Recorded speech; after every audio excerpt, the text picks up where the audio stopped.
A few years ago, I broke into my own house. I had just driven home. It was around midnight in the dead of Montreal winter. I'd been visiting my friend Jeff across town, and the thermometer on the front porch read minus 40 degrees. And don't bother asking if that's Celsius or Fahrenheit. Minus 40 is where the two scales meet. It was very cold. And as I stood on the front porch fumbling in my pockets, I found I didn't have my keys. In fact, I could see them through the window lying on the dining room table where I had left them. So I quickly ran around and tried all the other doors and windows, and they were locked tight. I thought about calling a locksmith. At least I had my cell phone, but at midnight, it could take a while for a locksmith to show up, and it was cold. I couldn't go back to my friend Jeff's house for the night because I had an early flight to Europe the next morning, and I needed to get my passport in my suitcase. So, desperate and freezing cold, I found a large rock, and I broke through the basement window, cleared out the shards of glass. I crawled through. I found a piece of cardboard and taped it up over the whole opening, figuring that in the morning, on the way to the airport, I could call my contractor and ask him to fix it. This was going to be expensive, but probably no more expensive than a middle-of-the-night locksmith. So I figured under the circumstances, I was coming out even. Now, I'm a neuroscientist by training, and I know a little bit about how the brain performs under stress. It releases cortisol, that raises your heart rate, it modulates adrenaline levels, and it clouds your thinking. So the next morning, when I woke up on too little sleep, worrying about the hole in the window and the mental note that I had to call my contractor and the freezing temperatures and the meetings I had upcoming in Europe, and with all the cortisol in my brain, my thinking was cloudy, but I didn't know it was cloudy because my thinking was cloudy. And it wasn't until I got to the airport check-in counter that I realized I didn't have my passport. So I raced home in the snow and ice, 40 minutes, got my passport, raced back to the airport. I made it just in time, but they had given away my seat to someone else, so I got stuck in the back of the plane next to the bathrooms in a seat that wouldn't recline on an 8-hour flight. Well, I had a lot of time to think during those 8 hours of no sleep. And I started wondering, are there things that I can do, systems that I can put into place that'll prevent bad things from happening?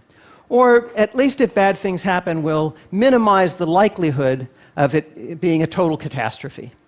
So I started thinking about that, but my thoughts didn't crystallize until about a month later. I was having dinner with my colleague Danny Kahneman, the Nobel Prize winner, and I somewhat embarrassedly told him about having broken my window and forgot my passport.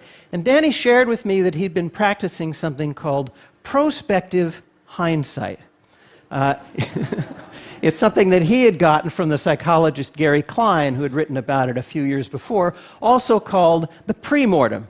Now, you all know what the post-mortem is. Whenever there's a disaster, a team of experts come in and they try to figure out what went wrong, right? Well, in the pre-mortem, Danny explained, you look ahead and you try to figure out all the things that could go wrong, and then you try to figure out what you can do to prevent those things from happening or to minimize the damage. So what I want to talk to you about today are some of the things we can do in the form of a pre-mortem. Some of them are obvious, some of them are not so obvious. I'll start with the obvious ones. Around the home, designate a place for things that are easily lost. Now, this sounds like common sense, and it is, but there's a lot of science to back this up based on the way our spatial memory works. There's a structure in the brain called the hippocampus that evolved over tens of thousands of years to keep track of the locations of important things. Where the well is, where fish can be found, that stand of fruit trees, where the friendly and enemy tribes live. The hippocampus is the part of the brain that in London taxicab drivers becomes enlarged. It's the part of the brain that allows squirrels to find their nuts.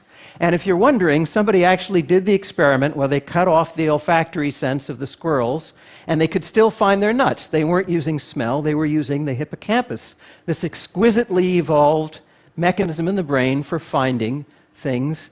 But it's really good for things that don't move around much, not so good for things that move around. So this is why we lose car keys and reading glasses and passports.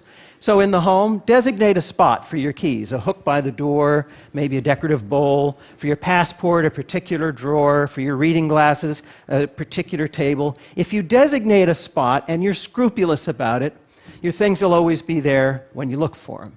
What about travel? Take a cell phone picture of your credit cards, your driver's license, your passport.